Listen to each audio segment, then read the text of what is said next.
O assunto agora é o Plano Safra. O governo federal anunciou essa semana o montante de recursos que serão destinados para o financiamento da agricultura e da pecuária nacional até julho de 2024.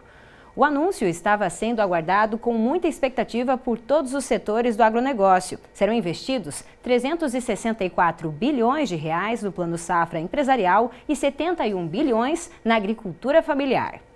Uma das novidades é o incentivo ao fortalecimento dos sistemas de produção ambientalmente sustentáveis. Confira na reportagem.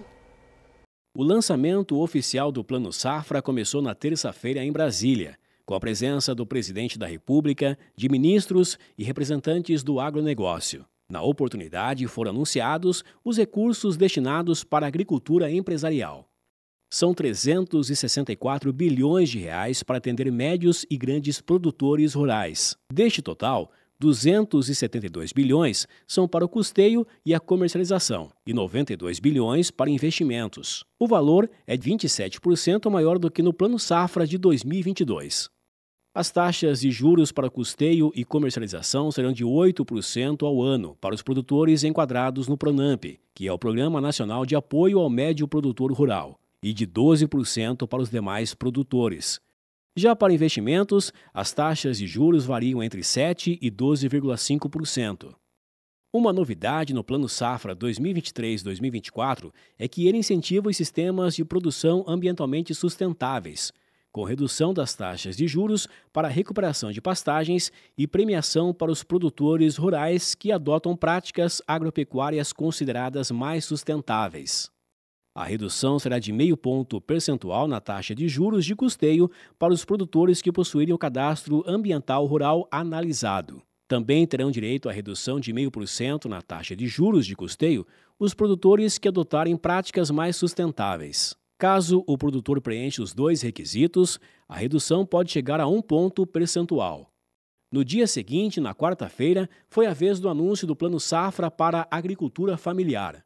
Serão 71 bilhões de reais destinados ao crédito rural no âmbito do Programa Nacional de Fortalecimento da Agricultura Familiar, o PRONAF. O valor é 34% superior ao proposto no ano passado. Entre as medidas estão a redução da taxa de juros de 5% para 4% ao ano, para quem produz alimentos como arroz, feijão, mandioca, tomate, leite e ovos, por exemplo. Agricultores familiares que optarem pela produção sustentável terão incentivos maiores, com juros de apenas 3% ao ano no custeio e 4% no investimento. O plano também prevê incentivos para agricultores de baixa renda, para mulheres e também para os povos e comunidades tradicionais e indígenas, assim como recompõe o programa Mais Alimentos, para estimular a produção e aquisição de máquinas e implementos agrícolas para a agricultura familiar. Analisando o nosso Plano Safra agora, divulgado pelo governo federal, ele traz no bojo algumas coisas bem interessantes, positivas, né? Aumento de quase 27% de todo o recurso aplicado para o setor agro, é extremamente importante isso. Nós temos 2 pontos que eu acho que ele é um pouco delicado nesse processo. Primeiro, ele contempla bem a agricultura familiar, ele contempla bem o PRONAMP, até com uma faixa maior por CPF que está sendo, mas ele ficou, vamos dizer assim, a desejar um pouquinho para os demais, para o produtor maior ou o produtor pequeno que seja diversificado, que fica classificado como demais. Esses aí vão sofrer um pouquinho. Por quê? A taxa de juro, uma parte dela está contemplada dentro desse volume de recurso, tabelada em 12,5%, certo? Os demais, e uma boa parte disso, quase 60% do valor do financiamento deste demais, ele sofre juros livres, juros de mercado, juros muito altos para o setor rural. E o que é mais preocupante disso tudo é que não se falou muito na questão do seguro rural.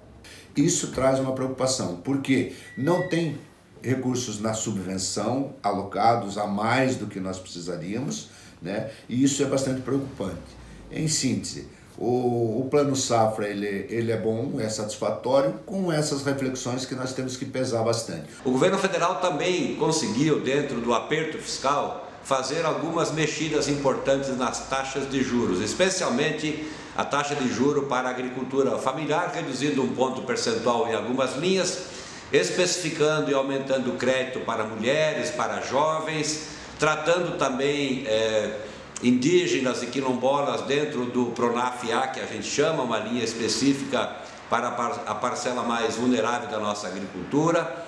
O governo entendeu definitivamente e está de acordo com o nosso pensamento em ampliar os recursos para o que se chama de uma agricultura mais sustentável. Práticas agrícolas que demonstrem ao mundo que nós fazemos uma agricultura grande, competente, de resultados, mas fazemos do jeito correto, com boas práticas agrícolas, na linha daquilo que o mundo coloca como essencial para a sustentabilidade. O estado do Paraná é uma referência nesse assunto. Nós temos muitos produtores que utilizam desde bioinsumos até remineralizadores e outras práticas de produção sustentável e que, se devidamente comprovados, conseguirão um abatimento das suas taxas de juros. Espera-se também que as instituições financeiras consigam fazer isso de forma célere, uma vez que a forma como essas boas práticas serão captadas pela instituição financeira e comprovadas pelo produtor rural, ainda ficaram pendentes de regulamentação pelos órgãos competentes. Enfim, dentro do quadro de apertos que o governo federal tinha do ponto de vista fiscal, de achar recursos para fazer o rebate dos juros, nós achamos que saiu até um plano bastante coerente com as necessidades da nossa agricultura. Então, professor Celso, como a gente viu na reportagem, são 440 bilhões de reais, um valor que representa a força do agronegócio, né? Pois é, o agronegócio é muito dinâmico, né? E ele precisa de um apoio governamental. Havia ali um certo temor, mas uma apreensão, um cuidado de que como seria o lançamento desse plano safra, né? E ele veio muito bem, ele veio superior àquilo que a gente imaginava.